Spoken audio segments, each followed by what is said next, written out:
रक्षाबंधन पूर्व मिलिब केंद्रीय कर्मचारी को बड़ उपहार एतिकी टंका बढ़िबो महंगा भत्ता। तेबे कौन रही संपूर्ण अपडेट आसतु जानिबा। ता पूर्व वीडियोटी को लाइक और शेयर करी चैनल टी को सब्सक्राइब करबा पई अनुरोध। रक्षाबंधन पूर्व सरकार केंद्रीय कर्मचारी मानकु एक बड़ उपहार दे पारंती। बुधवार केंद्र कैबिनेट रे महंगा भत्तारे 3% वृद्धि को मंजूरी दी।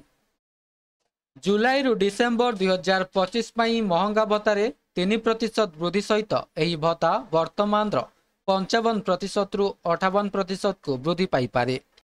साधारणतः सरकार वर्षक 2 थर महंगा भत्ता संशोधन करती, जहाँपर आनुष्ठानिक भाव में घोषणा करा जाए।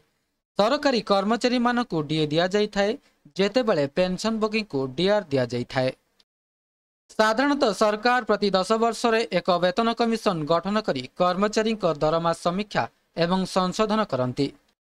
सप्तम वेतन कमिशन 31 डिसेम्बर 2025 शेष होउछि, जहाँ 1 जनवरी 2016 रु कार्यकारी होइतिला। वर्तमान समस्त कर्मचारी अष्टम वेतन कमिशन गठन पई अपेक्षा करिसंती, जहाँ 1 जनवरी 2026 रु कार्यकारी हेबार आशा करा जाउछि। तेबे यह थिला संपूर्ण अपडेट। वीडियोटी भल लगी वीडियोटी को लाइक करंतु, शेयर करंतु एवं चैनल टी को सब्सक्राइब करने को भूलंतु नहीं।